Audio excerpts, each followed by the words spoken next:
So Element AI was founded by one of the fathers of deep learning, which is basically the technique that has brought artificial intelligence back into a hype, if you may, which is the technique that allows for machines to learn from the data in a much more accelerated fashion with much better results than what we've seen up to 2013, 2012.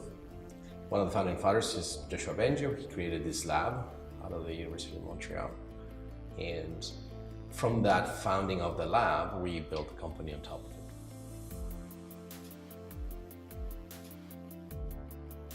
it. Because we're founded on a big fundamental research capability, we brought in supplementary capabilities to allow ourselves to create, from the fundamental research, the right applied research, to eventually create the right solutions, to be able to create a AI sustainable roadmap or AI sustainable program for organizations. That means that we provide three different types of products and services. The first type is an actual advisory service, where we help companies bridge the gap of understanding between what capabilities they have today and the type of AI capabilities they could have tomorrow. And we do a lot of strategic conversations around how do they become an AI-first organization, or how do they incorporate AI into their strategy. The second part of our model is a use case creation, which is most organizations are trying to figure out how do they build, how do they start with AI, so we help them come up with the right use cases and develop those products for them. But the difference would be that instead of building a pilot-like capability that can come from a lab into a production environment, we host it on top of a platform that allows for those capabilities to be reused in future products. So it's not only a unique one product solution that eventually becomes their own, it becomes more of a service of AI that they can replicate for other solutions. And that's our third model, which is a subscription as a service, or AI as a service model. So those are the three offerings that we have for customers.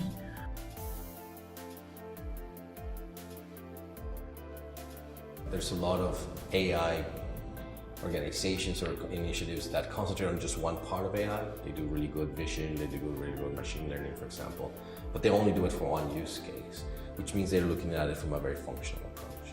We look at AI as a layer of intelligence that the organizations need to build, which looks at more from a decision-based approach. So if you're doing demand forecasting decisions, you need information across the ecosystem of your company, and not just across the forecasting of sales information. So in that approach, it requires another level of capability that most small AI companies don't have. We have close to 70 PhDs in our lab, and we have an extended network of 170 technical or scientists working with what we're doing. So we can address pretty much any AI question from the perspective of a platform rather than from the perspective of the initial use cases. We do fight, or we would do compete with capability with the Googles, the Amazons, the Facebooks, but they focus on customer and customer-related sales. We are focusing on the enterprise, so we're not on the prediction of sales or sentiment, for example.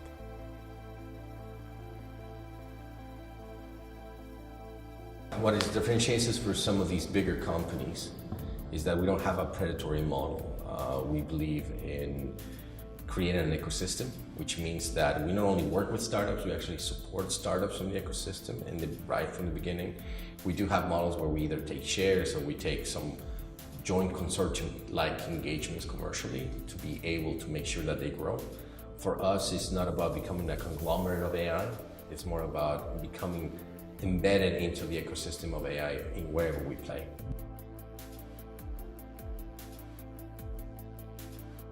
From a business standpoint, it gives us a good intelligence of what the market is thinking, what they're not thinking.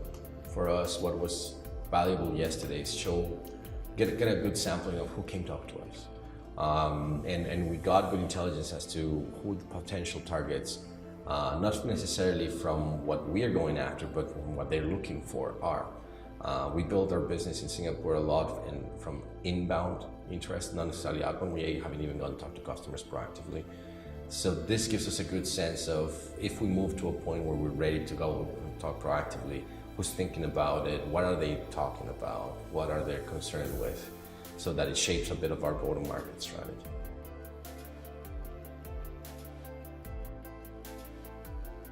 To be fair, the startups have a huge role to play in this ecosystem, so I'll put the context of the role they play with your event. Startups need to be the driver of innovation. Big organizations, and I came from GE before, do not have the capability to innovate fast enough with the right agility required to be successful. Therefore, innovation cannot be a corporate-driven capability anymore. The startups take that on, which means the models that we're going after, the commercial models that we're going after, is a lot more collaborative.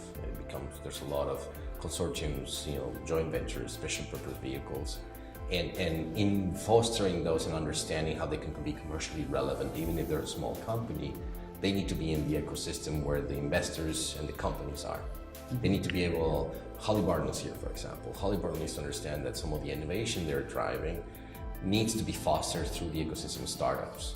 And how does a big monster like Halliburton collaborate successfully with a young startup, right? And doing that could start at events like this.